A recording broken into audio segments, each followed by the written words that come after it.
In the latest ploy to divert attention from what really happened on September 11, 2001, John Lehman, former U.S. Navy Secretary and 9/11 Commission member, has announced that there was an awful lot of participation by Saudi individuals in supporting the hijackers, and some of those people worked in the Saudi government. This shows that 15 years after the crime, those responsible and their well-paid lackeys are still in the process of covering up and diverting attention from the evidence that proves beyond a reasonable doubt that 9/11 was a transnational intelligence agency operation on behalf of the international banking and finance community and their puppets in the American government.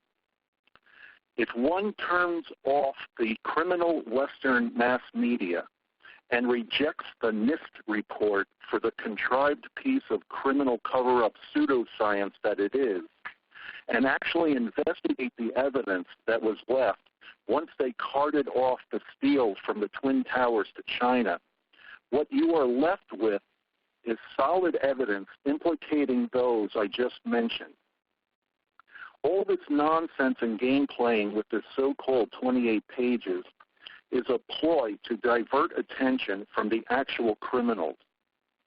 How many Saudis were arrested or detained on 9/11?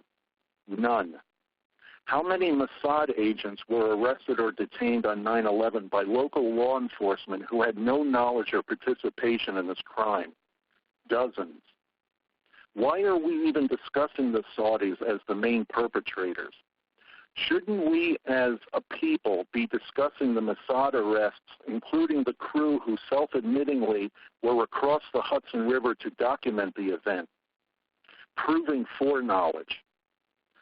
Let's not talk about 28 pages of cover-up and diversion that has many in the truther community salivating over its declassification, while certain politicians are calling for its release, and let's discuss the actual evidence.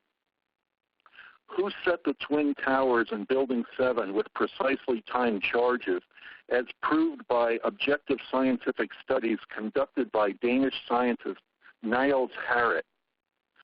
Let's discuss the hole in the Pentagon too small for a jumbo jet to have crashed there. Where is the camera footage of the jets impacting the Pentagon? I'll tell you, it was conveniently confiscated by participants in the crime. Where were the dead bodies and plane wreckage in Shanksville? The coroner on the scene reported that he didn't see one drop of blood. Let's have a serious discussion of the evidence instead of reacting to diversions like the 28-page farce. Let's discuss the psychology of those people mesmerized by the mainstream media into believing their constant stream of lies. Let's discuss the psychology behind the perpetrators, the psychopathologies. Let's discuss how much empathy, guilt, and remorse one must innately lack to plan and execute an operation like 9/11 and then use their controlled media to falsely blame the crime on fanatical Muslims. Let us identify the diversions, the lies, the complicity, the power of bribery and coercion in this process.